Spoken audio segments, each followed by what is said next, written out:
abrir uma franquia ou montar o seu negócio próprio? Quais são os prós e contras de cada caminho e qual é o caminho que eu entendo ser o melhor? É basicamente sobre isso que eu conversei com o Thiagão aqui nesse novo vídeo baseado num podcast. No podcast Tranquilidade Financeira, o podcast do Clube do Valor. E nesse vídeo eu tiro a dúvida do Marcelo, aqui da audiência, que é um ouvinte, é uma pessoa que nos acompanha assim como você.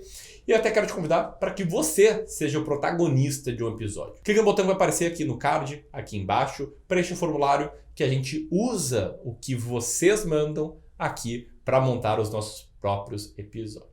E antes de eu deixar rodando o vídeo, né, sempre tem que fazer o convite para dar o like, inscrever no canal, aquela coisa de sempre, mas eu queria saber também, o que você acha melhor? Abrir uma franquia ou começar o seu negócio próprio?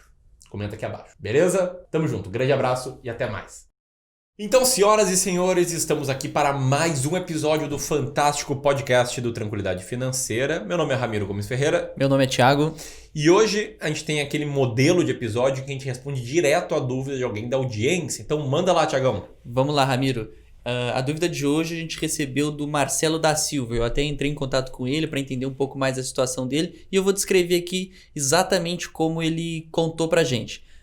Ele disse assim: o meu caso é o seguinte... Eu trabalho como supervisor de manutenção em um hotel em Porto Alegre. Depois que participei do grupo do Telegram do Mestres, tive a ideia de iniciar meu próprio negócio. O negócio seria abrir uma empresa de marido de aluguel e inicialmente trabalhar sozinho. Estou estudando muito sobre o assunto e fazendo cursos em áreas estratégicas, mas tenho receio e aí vem a minha dúvida. Eu tenho uma longa experiência em manutenção, mas não em gestão e marketing. Então estou na dúvida se inicio por conta própria ou abro uma franquia. Aí, Ramiro, vem aquela discussão, né? Quais são os benefícios de se ter uma franquia e quais são os malefícios, né? Legal, Thiago. Muito boa aí a pergunta do nosso... Do Marcelo. Do Marcelo, do nosso ouvinte Marcelo. Legal esse ponto de franquia, porque questão de escolher ou não ir pelo caminho da franquia é uma questão muito pessoal. Uhum. Eu não entendo que exista um certo ou errado, existem diferentes opiniões a respeito. Sim. E qual é a lógica de uma franquia, tá? A franquia... ela te proporciona, em tese, alguns atalhos para você iniciar um empreendimento.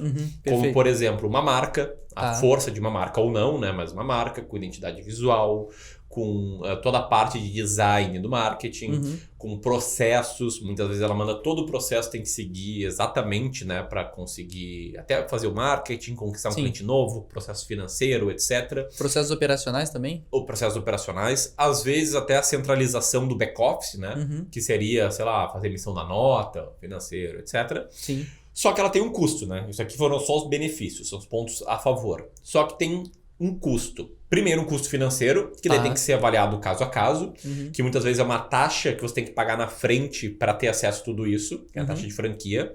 E muitas vezes são os royalties, né, que é um percentual do seu faturamento, maior ou menor, que você tem que pagar para a franqueadora. E um outro custo não financeiro, que é o custo de controle. Como assim, né? Exato. Como é que o custo de controle seria a prestação de contas, então, para a franquia? Seria algumas limitações que você tem. Porque ao mesmo tempo em que daqui a pouco você tem um processo bem claro a seguir operacionalmente, marketing, etc., isso pode ter um custo de você não tomar algumas decisões. Sim. De você não poder tomar algumas decisões de forma diferente da franqueadora. Sim. Então, na realidade, ele limita, ele te proíbe de... Vamos botar assim, empreender de forma total, né? Exatamente. Tem muitos benefícios a troco de um custo financeiro e de um custo de você estar no controle das suas decisões. Sim.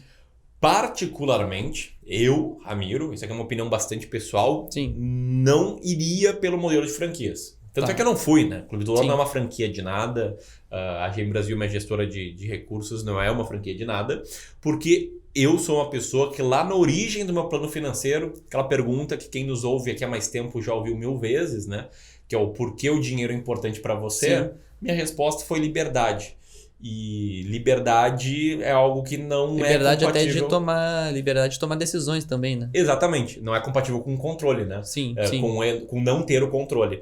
Então, para mim, não serviria. Eu preferi o caminho de aprender marketing por conta própria, de aprender a fazer as coisas por conta própria, mas de eu tomar as decisões e dormir, né, de noite com a consciência de que eu fiz o que eu achei que fosse O melhor. que fosse melhor, claro. Isso teve um custo, né? Sim, a responsabilidade no fim é toda tua, A né? responsabilidade é toda tua, tu comete erros que talvez você não cometeria com uma franquia, aqui a gente cometeu 1000 erros, mas também tem seu ponto positivo, você vai aprendendo, vai criando um backlog de aprendizados e Sim. vai sempre evoluindo constantemente. Tá, e eu posso dizer, Ramiro, que o modelo de franquia eu tenho um investimento menor ao começar meu negócio?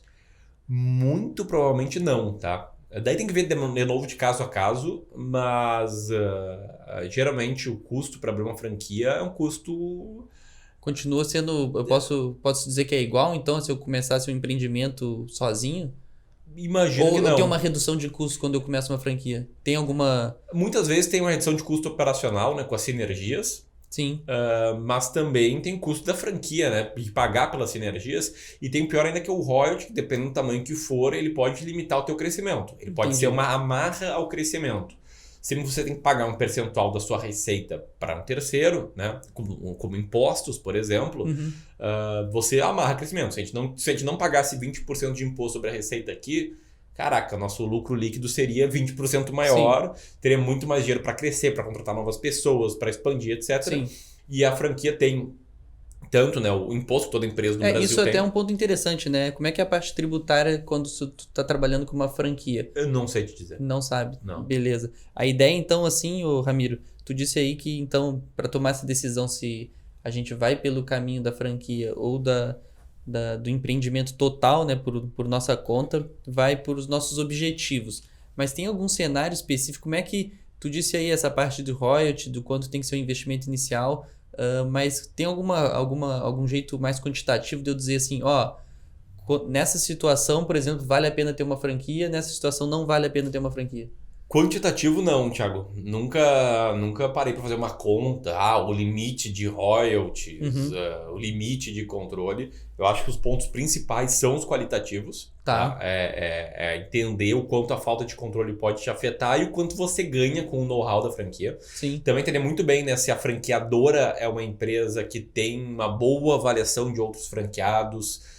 Se de fato tudo aquilo que ela vende, né, como os benefícios de abrir uma franquia, acontecem na prática. Sim, Porque tem muita empresa franqueadora que o negócio é vender cada vez mais a sua franquia. Sua franquia, sim. E que não tá ganhando necessariamente quando os franqueados ganham, e sim quando os franqueados abrem lojas. Abrem lojas, tá. Então tem que ter muito esse cuidado. Essa análise eu acho que é essencial, mas é uma análise bem qualitativa, né? É, sei lá, buscar conversar com quem já abriu a franquia, com outros franqueados, com franqueados que estão há mais tempo, com franqueados que estão há menos tempo, e tomar a decisão, né, com base nessas conversas, e avaliar também investimento inicial. O que você conseguiria? Por exemplo, abrir um serviço de marido de aluguel, cara, pode começar home office.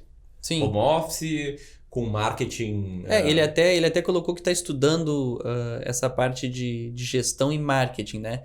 No caso, vamos botar assim, que ele optou por seguir por conta própria e não um modelo de franquia. Que dica aí a gente pode passar para o Marcelo sobre marketing no início do negócio, né? Ele já optou por seguir por Não, ele ainda tá decidindo, mas vamos botar assim que se ele optou para fazer por conta própria, que tipo de dica para um marketing de uma empresa que está começando tu acha que é fundamental? Primeira dica, que não é nem de marketing, mas serve para marketing, é não ter medo de vender. Tá. Uma dica do Nando, para os alunos do Mestres do Capitalismo, uma dica muito poderosa, que eu me colocando lá atrás, no início eu tinha até medo de vender. Eu tinha medo assim, mas o vendedor é o cara que incomoda, né? Eu não quero me vender, não sei o que, etc. E quando você perde o medo de vender, e como é que você perde, né? Primeiro, entendendo que você presta um bom serviço, né? Acho isso essencial, porque se você não prestar um bom serviço, você tem que ter medo de vender mesmo, claro. né? Que vai se queimar e vai fazer um mal pro mundo, para as pessoas que te contratarem. Sim. E entendendo que esse serviço ajuda as pessoas, traz benefício claro para a vida das pessoas. Aí você não vai ter medo em falar bem desse serviço, não vai ter medo de botar cara a tapa para crescer. Então ali no início até do Clube do Valor tinha um pouco de vergonha em aparecer nos vídeos, um pouco de receio, o que as pessoas vão achar e tal. Mas... Bom, o que eu pensei? Cara, preciso disso, né? A gente precisa ter cliente para crescer, a gente faz uma coisa boa para a vida das pessoas, é um serviço que agrega valor, eu não vou fazer e sim, claro. E foi, né? Então, acho que não ter medo de vender a primeira coisa.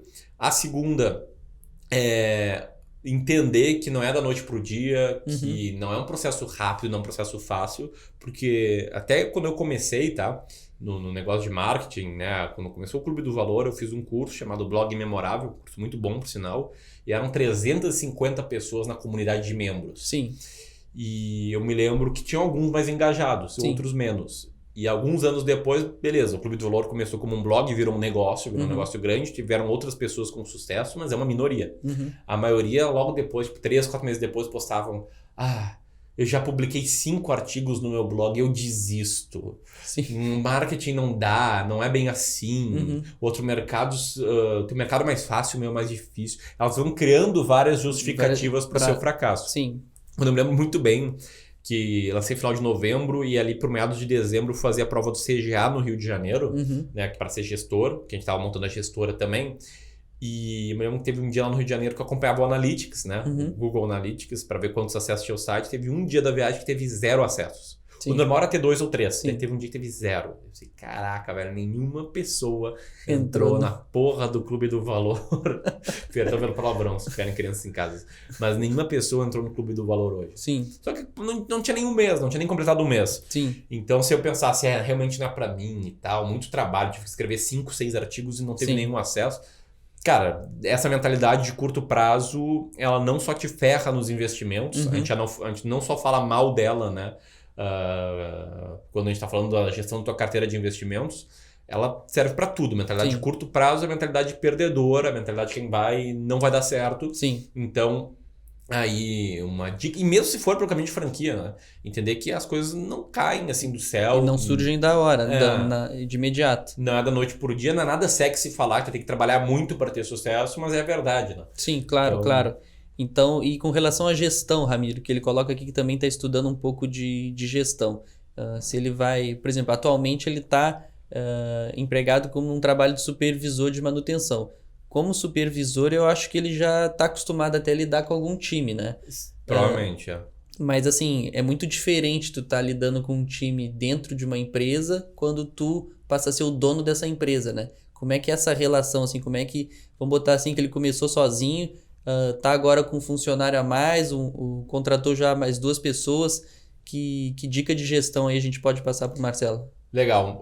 Dica de gestão de pessoas, eu acho que as melhores é pensar desde o início na cultura empresarial. Porque a cultura ela vai existir, queira ou não você. Né? Cultura é cultura, é uma coisa que está no ar em todos os ambientes. Sim. Mas é importante prezar pela cultura, transformar aquilo que você mais valoriza, seus valores, em pontos da cultura da empresa e contratar pessoas que estejam aderentes à cultura. Sim. Por exemplo, se você valoriza muito, se pensa que faz parte da cultura as pessoas terem espírito de dono, não dá para contratar alguém que não queira crescer, que não pense como dono. Sim, claro. Então é um exemplo bem claro, né? Porque não é algo que tem certo ou errado. Tem vezes que a empresa precisa de alguém que não tem espírito de dono mesmo para cumprir uma função determinada, mais maçante, que não tem crescimento, tá tudo ok. Mas tem que estar muito ligado à cultura. Segundo, feedbacks francos. Feedback franco é a melhor coisa que tem. É tu poder falar para a pessoa, olha, teu trabalho foi ruim por A, B e C. Sem ofender a pessoa, é óbvio, né? Franqueza não é estupidez. Mas podendo dar real e podendo ouvir a real também. Sim. Se colocar também disponível a receber essa... Para receber com franqueza e chamar as pessoas que você lidera, pelo menos trimestralmente, para conversar. Rodar o que a gente chama aqui de CME, né? Que é conhecendo melhor a sua equipe. Que é uma reunião de feedback. Falar, olha, nos últimos 3 meses, eu queria saber o que mudou na tua vida, o que não mudou, quais são os teus planos, o que tu gostou, o que não gostou, etc. E você recebe e dá o feedback também para a pessoa. Então, esse ciclo de feedback, a gente chama aqui de conhecendo melhor a sua equipe, com mais franqueza, mais cultura, de forma aí umas boas diretrizes, né, de como fazer gestão de pessoas na empresa. Maravilha, Ramiro. Eu acho que já deu para passar bastante coisa aí. Já tem bastante material para o Marcelo aí se orientar se ele segue na franquia ou se ele segue por conta própria. E caso ele siga por conta própria, né, é mais atentar para esses pontos do marketing, da gestão aí que a gente também abordou. Perfeito. Marcelo e todo mundo, né, que está nessa dúvida se é franquia ou se é por conta própria, se é empreender, o que fazer para empreender gerindo pessoas, etc. Acho que minha dica aqui principal está muito ligado ao que eu falei de entender que o sucesso ele não vai ser da noite para o dia. Assim como também não vai demorar 10 anos para chegar. Mas trabalhando duro, com vontade, querendo fazer acontecer e estudando sempre, com certeza você vai ter sucesso, você vai conseguir se destacar da maioria, simplesmente porque a maioria não faz isso. A maioria quer o sucesso rápido, a maioria não está disposta a pagar o preço, então tem muita força e muita fé no seu trabalho, muita fé em Deus, que com certeza, independentemente do seu caminho, você vai conseguir ter sucesso, que é algo que vai, né, contra as estatísticas. Num país em que a maioria dos empreendedores fracassam nos primeiros anos, eu tenho certeza que você consegue. Beleza? Se você chegou até aqui, compartilha aí este episódio com as pessoas que você mais gosta. E se você estiver assistindo em algum ambiente em que tem espaço para dar um review, para deixar um comentário, dê o seu review, dê a sua nota, deixe seu comentário abaixo, que a gente valoriza muito. Valeu? Um grande abraço. Abraço, tchau, tchau.